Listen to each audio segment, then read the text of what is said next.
You can now build radial charts inside of Tableau out of the box. Well, not quite out of the box. If you go to the marks pane, you'll see that at the very bottom I have the radial chart type here, but in order to see this in this space, what you have to do is add an extension. Now, extensions are capabilities that don't ship with Tableau natively when you install the software, but are available in the Tableau Extensions sort of marketplace. And so what you can see here are 3 built by Tableau: Sankey, Tableau Table, and Radial. Radial is a new one in 25.3, but here's the thing. It supports older versions of Tableau as well. So you can go back to 24.2. So that means if you've had Tableau, depending on when you're watching this, for the last year and a half, you pretty much are going to have this feature supported, which is really, really nice. This is one of the best decisions I think Salesforce or Tableau made, making sure that in 24.2, when they ship this capability, all future versions would be supported, which is really, really nice. Another thing you'll notice is this is a trusted extension. What this means is that it's hosted in a specific way, which means you can trust it.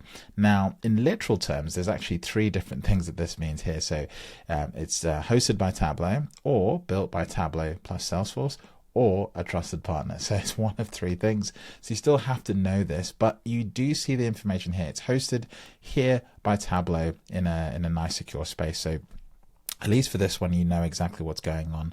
Now, if I go ahead and hit open, it will grab the extension and it will open up the radial chart type. And so this works just like you'd expect. And this is nice because you don't have to use any hacks with pie charts. It was possible to build like a donut chart, which is what this does out of the box before. So let me just show you how this works super quickly. We'll drag region onto ring, and we'll drag cells onto angle, and we're pretty much done. There's our donut chart, and you can see it's interactable, it's clickable. Now, if I want to add another ring around it, which is sort of the purpose behind this, let's say I want to add the country region around this, then I can absolutely do that. So the regions here are more high level than the countries. So here what I've done is I've added the countries, and notice when you do this, the outer level is clickable, but not the inner level. And I guess this is because Tableau doesn't want to be confused about what you're selecting. Essentially, if I select this, I would expect everything to be selected here. So to me, it's not a difficult sort of design thing to make, but I think they've kept it simple in this ship point, and they've made it so that at least you can select the outer one. This is the same for interaction. So if I go put this on my product dashboard, let's go ahead and bring it in, place it here on the right hand side, click this filter option here, just make this a little bit better spaced out. I can actually click these outer rings, and you can see that the whole of Tableau changes. So this is really nice. This is a really nice thing to see. If you go back to the chart, you've also got labels here. You can play around with all of these settings. So tooltips is there. You can play around with the centering capability, or this is an interesting one. I believe what we can do is put the total sales figure right in the middle there, and then we can we play around with this formatting? Yeah, we can. So if we click on formatting, you get a formatting pane, and these are all the formatting. So you can do the total angle. So this is interesting because it suggests that you can even do a gauge in this. So look at that. Look at all the people who spend so much time doing pointless gauges. I'm going to be so happy. Starting angle, let's say you start at 90 degrees. There we go. Let's do minus 90. Here we go. Let's try that. I don't know how to do this. Maybe it's 180 is what I'm looking for. So start at 180. Oh, come on. Is it 270? This should be much easier. Come on. There we go. So I can do like a semicircle, which is kind of nice. I can change the padding, which is essentially the gap between the different containers, but you got to be careful because it doesn't really format that nicely if you don't show the labels. You can change the value, you can change the font, you can even make them bold, you can make them super small so they're a little bit more legible where you need them to be.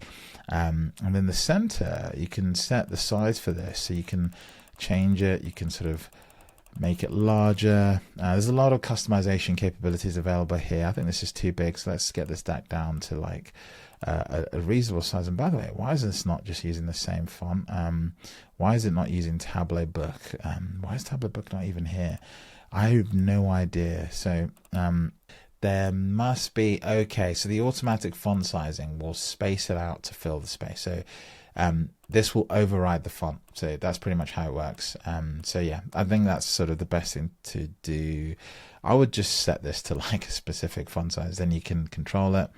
edit the colors. You can obviously go into the extension Radial, and you can then go ahead and choose your brand new color palette that you might have used in this new version of Tableau as well. So Tableau 25.3 has a new color palette feature. I just did a video on that, so you can go ahead and do that. Let's do dual bright, assign that palette, and then there we go. Oh, that's really, really bright. So there we go. So yeah, that is the new Radial chart type inside of Tableau. It does weird things. It allows you to do pretty much anything you wanted to do.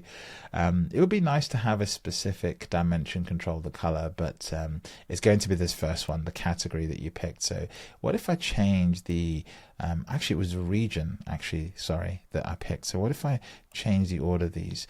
The same color palette stays involved. Let's bring region back on. It goes to the bottom, but unfortunately the color is locked in. So if you wanted to change that, you have to go back and change the palette. So I guess that makes sense. If you're using specific color for region already in the workbook, then you might need to make sure you're applying this consistently, essentially. So yeah, there we go. And yeah, it sits on your dashboard wherever you need it to be in a very sort of interesting way. So that's pretty much it. That's the feature in a nutshell. Thanks for watching. I'm Tim. I'm a Tableau visionary. I teach people Tableau. If you enjoyed this video, hit subscribe, hit like, and I'll catch you in the next one.